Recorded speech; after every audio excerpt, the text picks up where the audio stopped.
Hello everybody and welcome back to the Commander Tribe Elder. Today I'm going to go over my upgrade for the Lord of the Rings Food and Fellowship deck. It is one of the precons that came out with the Lord of the Rings set. And normally I don't usually, do a 10 in, 10 out or any sort of budget or anything like that. But with this one, I did want to do something a little different. I used upgrades from the box set that I bought. I think it was just a regular booster box or whatever they are selling now. And I did end up removing 22 cards from this. So if you've watched my videos in the past, usually I'll do a one-on-one, like I remove this card, I put this card in as a comparison. With 22 cards, I'm just going to do all the removes and then all the add-ins. Before we get that far, let's go ahead and go over the two commanders. The first one is Frodo, Adventurous Hobbit. He is a white and a black. He is a legendary halfling scout. He's a 1/3. He partners with Sam, the loyal attendant. He has vigilance. Whenever Frodo, Adventurous Hobbit, attacks, if you gain 3 or more life this turn, the ring tempts you. Then if Frodo is your ring bearer and the ring has tempted you 2 or more times this game, draw a card. So there's all this ring tempted stuff and ring bearer, and if you're not familiar with it, in the set they gave you these cards. It's actually kind of nifty that it has a perforated edge, so you can just easily bend this off. I went ahead and did it so you don't have to do it to yours. Now they give you plenty of them, it's fine. Real nifty though is that it actually has all the rules on the back. So, when the ring tempts you. As the ring tempts you, you get an emblem named the ring. It looks like a bat. If you don't have one, then you get the emblem. Then your emblem gains the next ability, and you choose a creature you control to become or remain your ring bearer.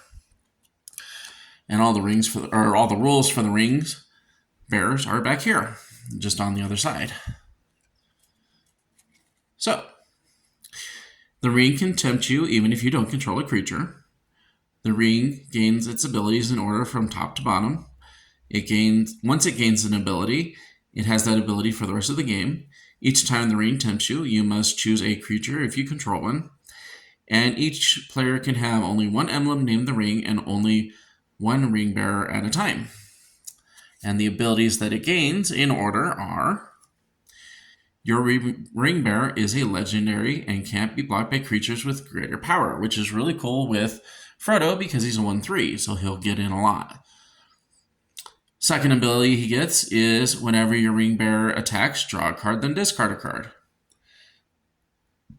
The third ability he gets is whenever your ring bearer becomes blocked by a creature, that creature's controller sacrifices it at the end of combat. And the last ability he gets is whenever your ring bearer deals combat damage to a player, each opponent loses 3 life. And that is attached to the actual ring itself. So as you move the ring bearer across, they will lose and gain. So if I have it on Frodo and I decide to have somebody else, now he loses all those abilities and the next creature will gain all those abilities. So it moves with the emblem itself. That being said, we're going to take Frodo and get rid of him. I did not build this deck around Frodo, I built it around Sam. Sam, the loyal attendant, he's 1 green and a white. He is a legendary creature, halfling peasant. He is a 2/4, and he partners with Frodo. At the beginning of combat on your turn, create a food token, which is okay. But this is what really kind of gets this deck moving once you start accumulating all the food tokens, is activate abilities of the foods you control cost 1 less to activate. It doesn't seem like much, but it works really well. So, with that in mind, kind of this deck is low cost ramp, and then big nasties that kind of use the food tokens as a boom in one way, shape, or form or another. So that's kind of the thought process going through this and why so many cards were removed. The land count, I believe, was at 38. I removed 4. I replaced 2 of them with other lands and kept 2 of them out. So that's the first 4 cards that are here, and then we'll just go ahead and go through them all. So the first one is Murmuring Bosque. It's a land forest.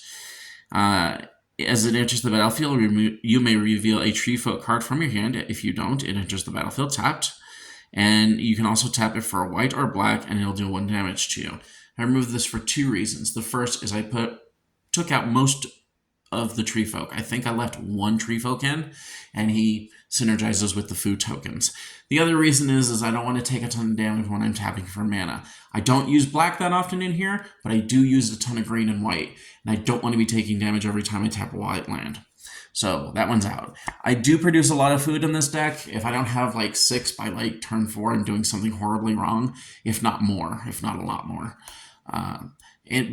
It could keep up with 1 or 2 sources of damage as far as lands go, or some innate other thing, but I just thought that the extra damage from the lands was just a little too much. So that one's out. And this is out for a very similar reason. Brushland, it produces a white or colorless mana and either a green or a white, my 2 main colors, but again, it just hurts me too much with that 1 damage. It's just enough that if somebody kind of like launches an alpha strike, that I'm just put out of the game. So I removed those 2 pain type lands. The next one I removed is Ghost Quarter. It taps for a colorless. You can tap and sacrifice or destroy target land. Its controller searches their library for a basic land card and puts it in the battlefield, and then they shuffle. I removed this mostly because there's not a ton of lands in my meta, at least, that are a big problem, or enough that I can screw somebody over if I like destroy a random mountain or something. And if I do, they can just go grab another one. It's not something that my meta deals with dealing with sort of trick lands. If yours is, by all means, leave it in there. Access Tunnel, it taps for colorless. I think that's the other reason I removed these 2, is just the colorless mana production. Like, I really, really, really want to hit the green and the whites. If I don't hit a black one, I'm not that sad about it. I really want to just keep on going with the green and white. The black isn't even like a 3rd color. In this deck, it's almost like the 5th color, kind of. It's just like so far down on the list. There's not a ton of cards in here that were left in that have black mana. Anyway, Access Tunnel. Tap it for a colorless, pay 3, tap target creature with power 3 less can't be blocked this turn. The main reason I remove this is because it just feels like you want to kind of like get in for that incidental damage at the beginning of the game. Well, at the beginning of the game, paying 3 for this really, really hurts. I could be bringing out my commander. I could be bringing out 1 to 2 sources of ramp. I could be paying for food tokens to come out. I could be using food tokens. There's just so much in the early game that I could be using 3 mana for. And then in the late game and even the mid game, if I bring out one of my bigger creatures that uses those food tokens in one way, shape, or form or another, this does not work. I did leave in the Rogue's Passage for those instances, though. The next card I removed is Call for Unity. It's 3 white for an enchantment. It has Revolt at the end, or the beginning of your end step. If a permanent you control left the battlefield this turn, put a Unity counter on Call for Unity. Creatures you control get +1/+1 for each counter on Call for Unity. There's a few reasons I removed this. The first one is the price. It's 5 mana total. It's just a little too much for me. The second reason is it doesn't do anything until my end step. Even if I stack a permanent in my main step, my first main, it doesn't activate until my end step. So definitely my opponents see it coming from a mile away. It's more like a blocking thing. Oops. Keep hitting the camera, sorry. And then just once a turn is just not enough for it. This is not a build an army of little guys and then make them bigger. This is build an army of little guys, make some tokens, do some shenanigans, and then bring out 2 to 3 really large, hard to deal with threats. Trading Post, I usually like this card for some of the things it does. It's 4 for an artifact. You can either pay 1 and tap, discard a card, gain 4 life. Pay 1, tap, pay 1 life, create a 0/1 white goat creature token. Pay 1, tap, sacrifice a creature, return target artifact from your graveyard to your hand. Pay 1, tap, sacrifice an artifact, draw a card. Basically, I remove this because everything that it does, I can do better with the other cards in here, and it's 4 mana cost. For gaining life, I inherently bring out food tokens and can pay 1 and just get rid of them and gain 3 life. I can do this numerous times in a turn. If I wanted creatures, there are a few cards in here that actually bring out tokens in a really nice, just in mass, or even gradual, one at a time, and doesn't cost me life. There's not a ton of artifacts in here that I want to keep around. So if I lose it, it's not a huge deal. So that ability just is negligible. And then drawing a card, there are a few cards left in the deck that can actually draw cards with the food tokens. So everything that it does badly for this deck. The next 3 are all 3-drop mana rocks. The first one is Pristine Talisman. It's 3 for an artifact, tap, add a colorless, and gain 1 life. I almost would have kept it if it said add a green or white, or one or the other, or just one, like just a white or something. Like, just doing the colorless for 3 mana really just sucks. The next one is Commander's Sphere. Tap, add 1 mana for any color in your commander's color identity, sacrifice it, and you can draw a card, and again, it costs 3. It's just too slow. The next one is Chromatic Lantern. 3 for an artifact. Lands you control have tap, add 1 mana of any color. And then this also taps for 1 mana of any color. Usually I'm a huge advocate for this card. So many people hate this card, especially in in a 3-4 color deck, I don't mind it. 5, it's just to go in. This one, again, it just goes to, I need fast mana drops. And a lot of this is just cheap, so even if I am getting my just creatures, it kind of clogs things up. So I took it out. I'm going to apologize from this point on for any mispronunciations of anything. Sorry. Yeah, sorry. So I believe this is Hithalian Ope. I mispronounced these words. Hithalian Rope. It's 2, it can't be sacrificed, pay 1, tap, search your library for a basic land card, put it into the battlefield tapped, then shuffle, the player to your right gains control of it. I don't want to be paying 3 mana to have my opponent ramp, and then they pay 1 to ramp. I never liked the group hug strategy. This is just way out for me, just there. But then you can also pay 2, tap, draw a card, player to your right gains control of Hithalian Rope. And again, I don't want to pay 4, draw 1 card. God, that's a horrible exchange. Usually if you're paying 4, you're drawing at least 2, if not 3. And yeah, and then giving it to my opponent and they get to cast it or get to use the ability for cheaper. No, no way. That's out. Next card I removed is Toxic Deluge. It's 2 and a black for sorcery. In addition to cost, as an additional cost to cast this spell, pay X life. All creatures get -X until the end of the turn. Great, premium, awesome blackboard wipe. Why is it getting removed? The simple answer is pretty much every time that I use this, I'm going to kill my entire army. I like using one-sided board wipes. This one had, I believe, 3 to 4 of them, and it just felt like this was an excess, so it's gone. It's not an issue of paying the life, especially for a single spell one time. I can make that up with the food tokens, no problem. It's just that it's going to sack my entire board 99% of the time. If there's a 6/6 on the other side that's going and I've got a bunch of 2/4s and 3/3s and 1/2s, I'm getting my whole board for this 1/6/6. So it's just not worth it. There's much better board wipes that deal with hitting creatures on the high side or the low side, and those are the ones that are staying in here. Sylvan Offering, this is X and a green. It's a sorcery. Choose an opponent. You and that player each create an XX green creature token, and then it has another ability. Choose the same opponent or another opponent. You and that player each create X 1/1 green elf warrior creature tokens. The main reason this one's gone is because the person you give the large amount of tokens to is really just not getting that screwed over. And again, I'm not into helping my opponent that much. Or if nothing else, you're giving them a ton of chump blockers. And that's kind of what we want to avoid. Helping, again, it just helps our opponents.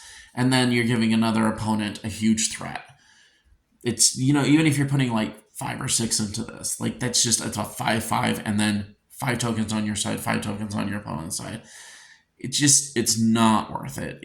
I would put this in a deck where I have like doubling season or something. I did leave that out of here. It would have been great, but like I said, I kept myself to cards that were part of the Lord of the Rings set by itself. So this one's out. Woodfall Primus, it's 5 green, green, green for a creature treefolk shaman. It has trample, it's a 6/6. When it enters the battlefield, destroy target non-creature permanent, and it has persist, which means that if it dies and it had no -1/-1 counters, it comes back from the graveyard with a -1/-1 counter on it, which at that point it will trigger its ETB or enter the battlefield effect for a second time. For 8, it's too much. If it was a little bit on the lower side, I might have actually kept it in. Like if it was like 5 or so mana, I know that's asking a lot, but just in this deck and the hard requirement of the 3 green mana is a little tricky in this one. So I went ahead and pulled it out.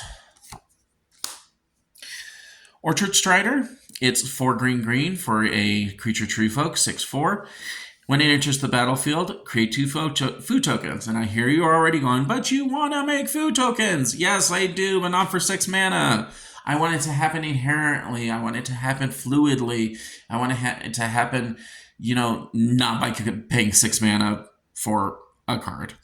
I could buy 6 cycle it for 1 and a green, but again, if I'm having to leave this in to get a basic land, then again, there's just something wrong.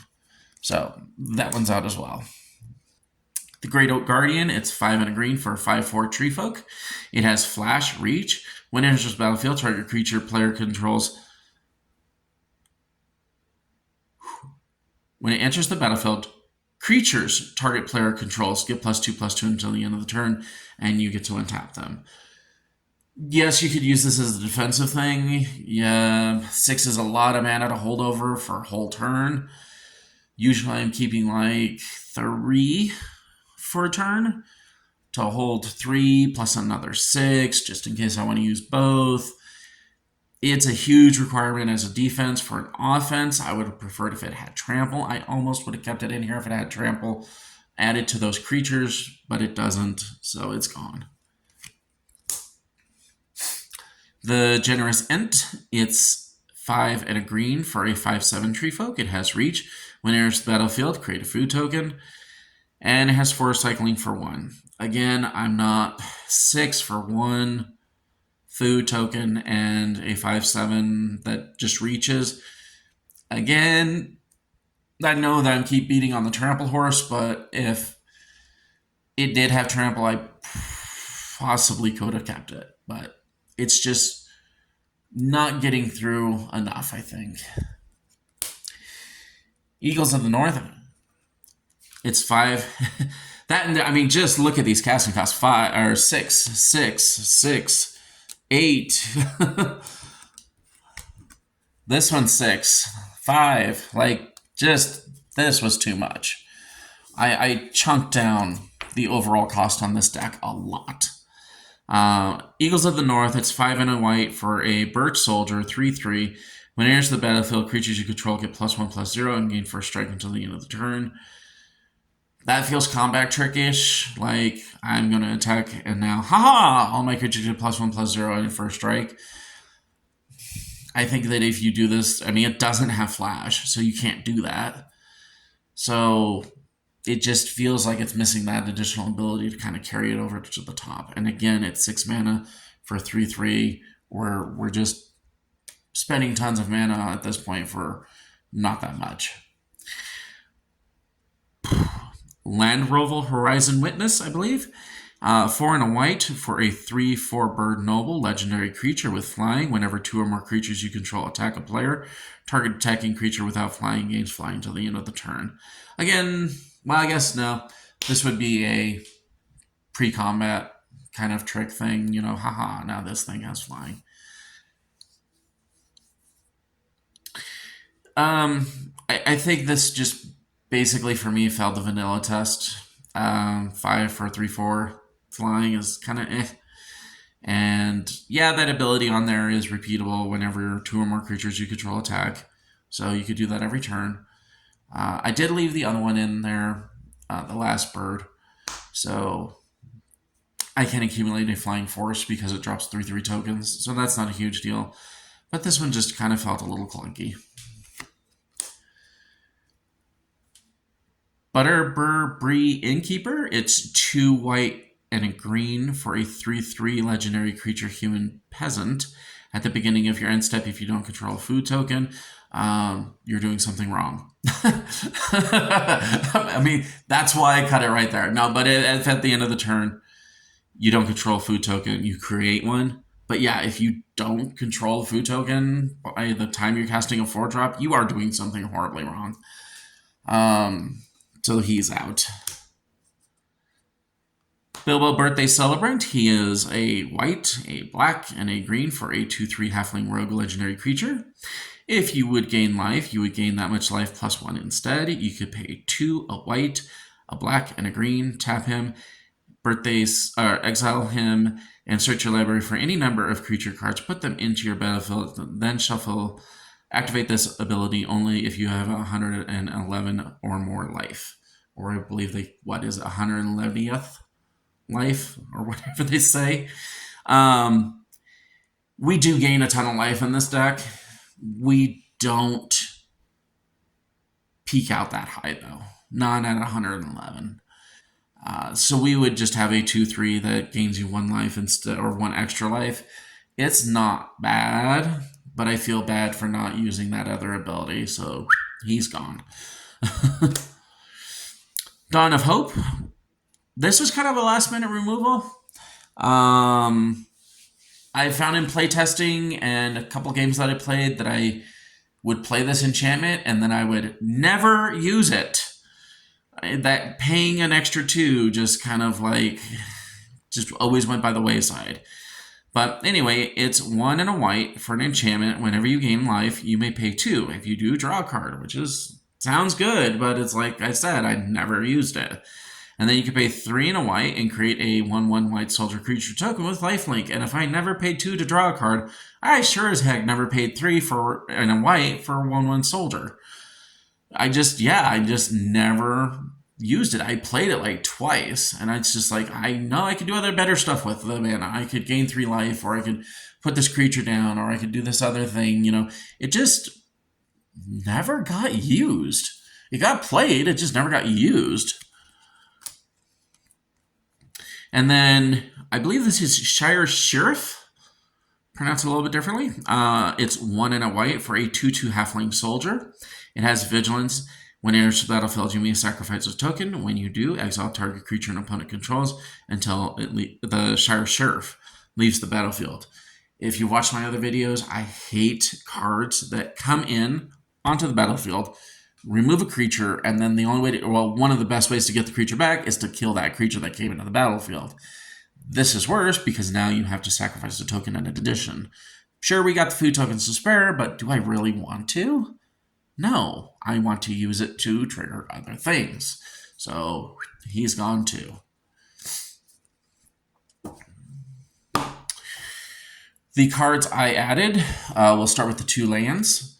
I don't think I could have a deck that has this concentration of hobbits and not put the Shire in. I'm not the biggest on the Lord of the Ring fandom scale, but I had to do it. It's the Shire. It's a legendary land. It enters the battlefield tapped unless you control a legendary creature, which you've got a 2-drop and a 3-drop and a ton of really cheap ones in here. So that shouldn't be an issue bringing it into battlefield untapped. You can tap it for a green. You can also tap one and a green, and then tap the Shire and tap an untapped creature you control, create a food token. I found this very useful. This is one of those things I would save that 2 mana for. It's like, oh well, do I draw a card or do I create another food token? And it was 90. Basically, all the time, it was like, oh, let's save it, and then if the turn rotation comes around, then I can create the food token, and that's pretty much what I did. The next land is the Grey Havens. It's a legendary land. When it enters the battlefield, scry 1. You could tap it for a colorless, or you could tap it and add 1 color among legendary creature cards in your graveyard. This isn't horribly hard to do. It's a little tricky at the beginning of the game, but as soon as you get going and get a couple of creatures into the graveyard, it's not a problem. All right. Whoops. Shortcut to the mushrooms. It's 1 and a green for an enchantment. When it enters the battlefield, the rain tempts you. Don't really care about that too much. At the beginning of your end step, if the permanent you controlled left the battlefield, put a 1/1 counter on target creature you controlled. I like this one because it's sort of like the other one, the Call for Unity, except it can come out a lot cheaper, a lot quicker. And again, one of the things that I would find myself doing is like sacking the food token so that Frodo could get tempted by the ring and I could draw that automatic card. And this leads into that just perfectly. And it's not a 5 mana requirement. I could pay for it very easily. And then it's just one of those things that just incidentally gains. Yes, it's not the big over here kind of like huge, everybody gets one. But the price was much cheaper. So I left it in. I put this one in just because it was a renewable food source. I thought that was really awesome. I believe it's pronounced Limbas. It's 2 for an artifact food. When it enters the battlefield, scry 1, then draw a card. So we're already getting a little bit of value right there. And then it does the same thing all other foods do. Pay 2, tap, sacrifice, you gain 3 life, which is subject to your commander effect over there because it is a food. And also when Limbas is put into the graveyard from the battlefield, its owner shuffles it into their library. Like I said, it's reusable, so you could have the chance of coming across it again. Path to Exile. It's white for an instant. Exile target creature. Its controller may search the library for a basic land card, put that card in the battlefield tapped, then shuffle. Yes, I know I said I don't like wrapping my opponent, but this is a one-time deal, and this gets rid of lots and lots and lots and lots and lots and lots of targets. Is a format staple, and everybody pretty much abuses the crap out of this card. So yeah, it's in there. Oh, Shilobs. The Spider's Ambush. It's a black target. It's an instant. Target creature gets +1/+2, gains death touch until the end of the turn.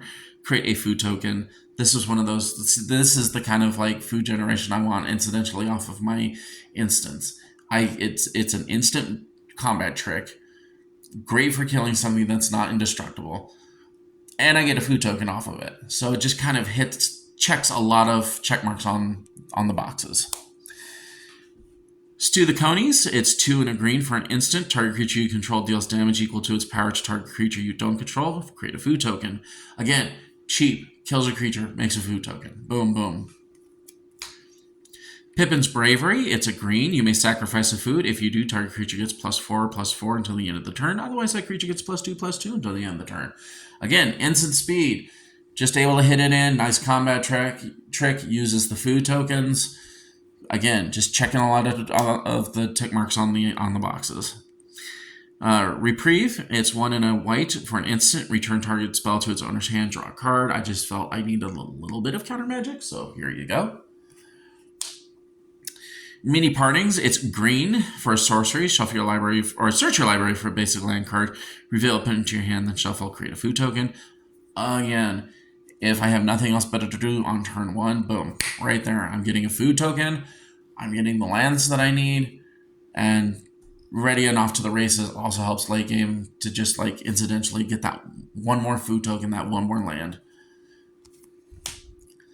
Hobbit Sting, it's 1 and a white for an instant. It deals X damage to target creature, where X is the number of creatures you control plus the number of food you control.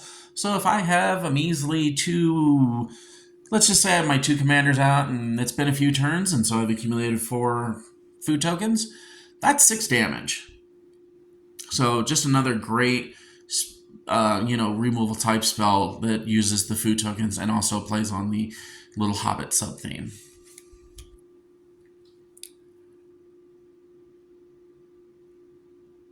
Actually, it's just creatures, but still. Second breakfast, as opposed to first breakfast. Second breakfast, it's 2 and a white for an instant. Up to 2 target creatures get +2/+1 till the end of the turn. Create a food token. Again, just those nice little combat tricks that are giving me more food tokens. Brandywine Farmer, it's 2 and a green for a 1/1. When it enters the battlefield or leaves the battlefield, create a food token. So off this 1 card for 3, I can get 2 food tokens.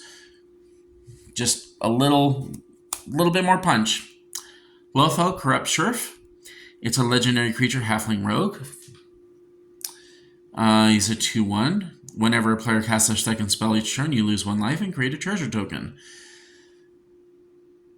I kind of just put this in there to have another halfling and to kind of compensate early on for any lack of ramp that I might have gotten. So I'm creating treasure tokens now.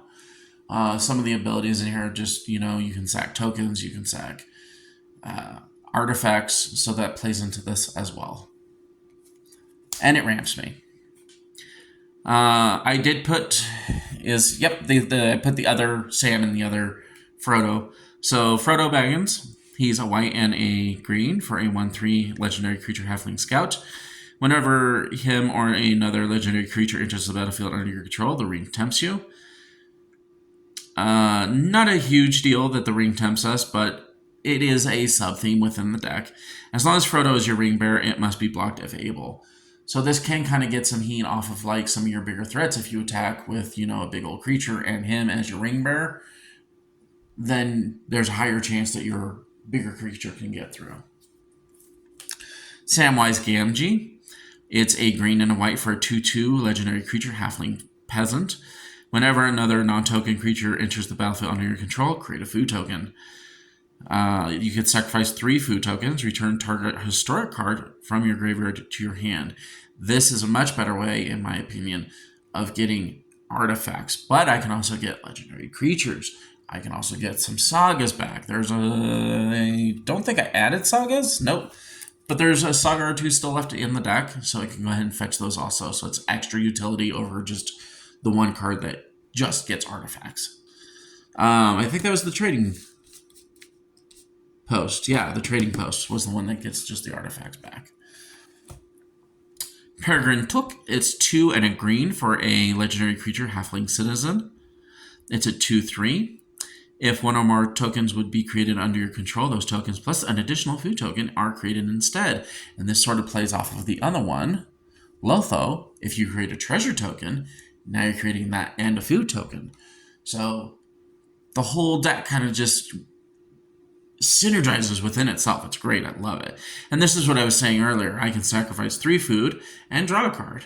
Getting all these incidental food tokens, and you can just get rid of 3 and draw a card. I think at one time when I played this, I had like 12 of the things out, and it's like, wow, I don't even know what to do with them. And I pulled him, and it's like, well, let's draw some cards.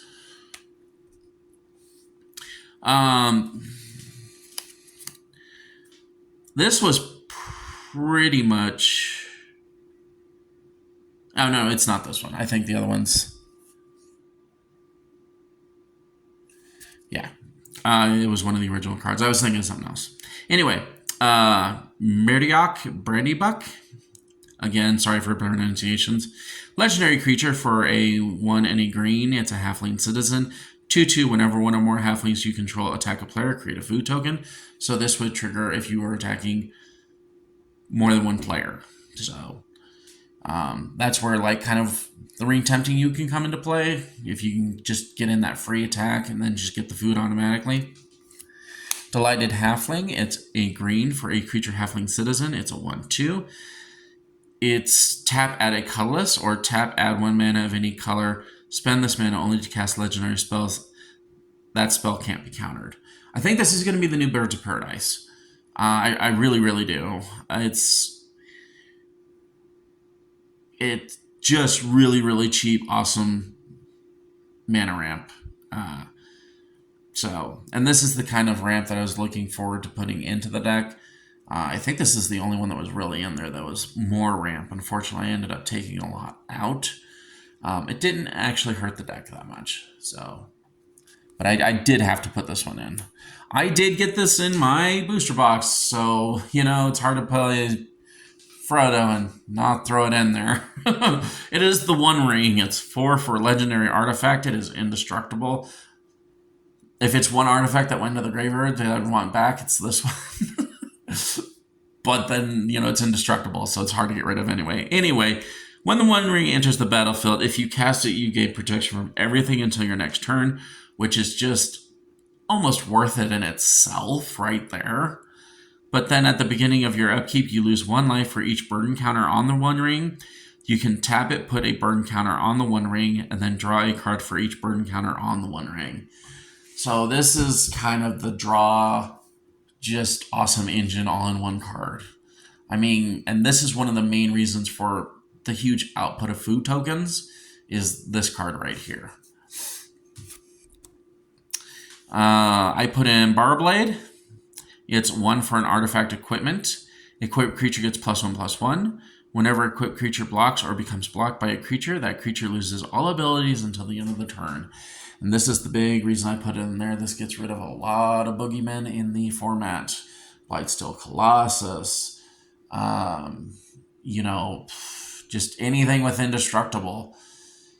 If you stick this on one of your bigger creatures and hold it back as a blocker, it's going to pretty much murder anything that it comes across. The only thing you wouldn't really be able to hit was things with flying because you can't initiate the initial block. But that being said, if you can give it flying somehow, then sure, knock yourself out. And then I also added in Meridoc Brandybuck. It's 1 and a green for a legendary creature, Halfling Citizen. It's a 2/2. Whenever 1 or more halflings you control attack a player, create a food. Again, this is cumulative for each player that you attack. Importantly, it doesn't say the damage has to go through. And again, you can also use the Ring Temptation or the Ring tempting you to get some of that damage through if you want to just slide it in. But yeah, that is all the upgrades. I found that the deck plays pretty fast. One thing that I kind of noticed on one of the games is that you kind of come into this weird situation where you've got a ton of things out. And I would even go as far as on my food token card, I would just put a die so I didn't have a gazillion cards there. And even with the halfling, there's a card that produces a bunch of halflings. Even with that being said, and trying to be keeping a nice board state, you produce a lot of things with this deck. You got the ton of creatures that are super cheap. You got foods coming out every turn. You have 2 commanders that you can play. You've got creature tokens that can be generated. I found that a lot of people that even though they could obliterate me on a turn would just kind of look at my board and stare at it for a second and be like, I'm not a mind reader, but I could just imagine them going through their head and just kind of saying, he's got a lot of stuff over there. I'm going to attack somebody else. And just kind of bypass me. And it's that's kind of a weird little effect of having just a lot of stuff on the board. I'm not saying that that's guaranteed to work all the time, but it was kind of funny the one time it did do that. I literally saw the dude kind of just eyes on my board, held it there for a second, and then was just let's go over here. But anyway, that is my upgrade for the deck. 22 cards out, 22 cards in. Budget went to hell, especially on the One Ring. Again, I removed a lot of big stuff, replaced it with a lot of little stuff, and it works pretty well. I'm going to have to say this. I can't guarantee I'm going to do this sort of within its own containment of the one set upgrade thing again. I'm sort of thinking about doing it with the Suramon deck. Sort of. I can say that as far as the Commander Masters decks, I'm not sure if I'm going to even get those. Budget's just a big deal on those ones. But hopefully we'll have another video for you here in the near future. Until then, have a good one. We'll see you next time.